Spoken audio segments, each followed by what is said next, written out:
ನಾಳೆಯಿಂದ ಈ ಬಾರಿಯ ಆಷಾಢ ಮಾಸ ಆರಂಭ ಆಗ್ತಾ ಇದೆ. ಜೂನ್ 27ರಿಂದ ಮೊದಲ ಆಷಾಢ ಮಾಸದ ಶುಕ್ರವಾರ ಬರ್ತಾ ಇರೋ ಒಂದು ಹಿನ್ನೆಲೆಯಲ್ಲಿ ನಾಡಿನ ಅಧಿದೇವತೆ ನೆಲೆ ನಿಂತಿರುವಂತಹ ಚಾಮುಂಡಿ ಬೆಟ್ಟದಲ್ಲಿಯೂ ಕೂಡ ಒಂದು ಭಕ್ತರು ದೇವಿ ದರ್ಶನ ಪಡೆಯೋದಕ್ಕೆ ಅನುಕೂಲವಾಗುವ ನಿಟ್ಟಿನಲ್ಲಿ ಒಂದು ಸಕಲ ಸಿದ್ಧತೆಯಲ್ಲಿ ಈಗ ಚಾಮುಂಡೇಶ್ವರಿ ಅಭಿವೃದ್ಧಿ ಪ್ರಾಧಿಕಾರ ಮತ್ತು ಜಿಲ್ಲಾಡಳಿತ ತೊಡಗಿಸಿಕೊಂಡಿದೆ ಅಂತ ಹೇಳ್ಬೋದು.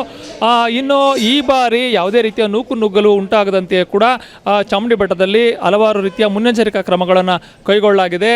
ಭಕ್ತರು ಒಂದು ಮಾರ್ಗದಲ್ಲಿ ಬಂದು ದೇವಿ ದರ್ಶನ ಪಡೆದರೆ ಮತ್ತೊಂದು ಮಾರ್ಗದಲ್ಲಿ ವಾಪಸ್ ಹೋಗೋದಕ್ಕೆ ಇಲ್ಲಿ ಬ್ಯಾರಿಕೇಡನ್ನು ಅಳವಡಿಕೆ ಮಾಡಿಕೊಳ್ಳಲಾಗಿದೆ.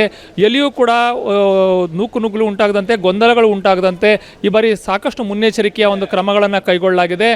ಭಕ್ತರು ದೇವಿಯ ಒಂದು ದರ್ಶನವನ್ನು ಪಡೆದ ನಂತರ ಕೂಡ ಸುಲಲಿತವಾಗಿ ವಾಪಸ್ ಹೋಗೋದಕ್ಕೂ ಕೂಡ ಒಂದು ಅಗತ್ಯ ಕ್ರಮಗಳನ್ನು ಕೈಗೊಳ್ಳಲಾಗಿದೆ. ಆಯಕಟ್ಟಿನ ಸ್ಥಳಗಳಲ್ಲಿ CC ಕ್ಯಾಮೆರಾಗಳನ್ನು ಅಳವಡಿಸುವ ಮುಖಾಂತರ ಯಾವುದೇ ರೀತಿಯ ಅಚಾತುರ್ಯಗಳು ಆಗದಂತೆಯೂ ಕೂಡ ಪೊಲೀಸ್ ಇಲಾಖೆ ಮುಂಜಾಗ್ರತಾ ಕ್ರಮಗಳನ್ನು ಕೈಗೊಂಡಿದೆ. ಇನ್ನು ಚಾಮುಂಡಿ ಬೆಟ್ಟಕ್ಕೆ ಒಂದು ಮೆಟ್ಟಿಲುಗಳ ಮಾರ್ಗದ ಮುಖಾಂತರ ಕೂಡ ಭಕ್ತರು ಬರ್ತಾರೆ. ಅಲ್ಲಿಯೂ ಕೂಡ ಸಾಕಷ್ಟು ಅಗತ್ಯ ಕ್ರಮಗಳನ್ನು ಕೈಗೊಳ್ಳಲಾಗಿದೆ.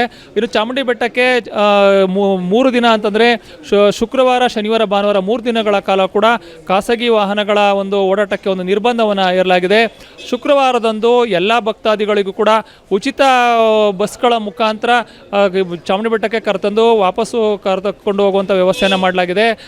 ಎಲ್ಲಿಯೂ ಕೂಡ ನೂಕುನುಗ್ಗಲು ಉಂಟಾಗದಂತೆ, ಗೊಂದಲಗಳು ಉಂಟಾಗದಂತೆ ಒಂದು ಜಿಲ್ಲಾಡಳಿತ ಆಗ್ಬೋದು, ಚಾಮುಂಡಿ ಬೆಟ್ಟದ ಅಭಿವೃದ್ಧಿ ಪ್ರಾಧಿಕಾರ ಸಾಕಷ್ಟು ಮುನ್ನೆಚ್ಚರಿಕಾ ಕ್ರಮಗಳನ್ನು ಕೈಗೊಂಡಿರುವ ಹಿನ್ನೆಲೆಯಲ್ಲಿ ಇಲ್ಲಿಯೂ ಕೂಡ ಚಾಮುಂಡಿ ಬೆಟ್ಟದ ಒಂದು ಮೇಲ್ಭಾಗದಲ್ಲಿ ಅಂತಿಮ ಕ್ಷಣದಲ್ಲಿ ಕೂಡ ಈಗ ಸಿದ್ಧತೆಗಳನ್ನ ಮಾಡಿಕೊಳ್ಳಲಾಗ್ತಾ ಇದ್ದು, ಒಂದು 4 ಆಷಾಢ ಶುಕ್ರವಾರ ಮತ್ತು ವರ್ಧಂತಿ ದಿನಗಳಂದು ಯಾವುದೇ ರೀತಿಯ ಗೌಜು ಗದ್ದಲ ಇಲ್ಲದಂತೆ ಜನರು ಒಂದು ಸುಲಲಿತವಾಗಿ ದೇವಿ ದರ್ಶನವನ್ನು ಪಡೆದುಕೊಂಡು ಹೋಗುವ ನಿಟ್ಟಿನಲ್ಲಿ ಎಲ್ಲ ಅಗತ್ಯ ಕ್ರಮಗಳನ್ನು ಇಲ್ಲಿ ಕೈಗೊಳ್ಳಲಾಗ್ತಾ ಇರೋದನ್ನು ನಾವು ನೋಡ್ತಾ ಇದ್ದೀವಿ.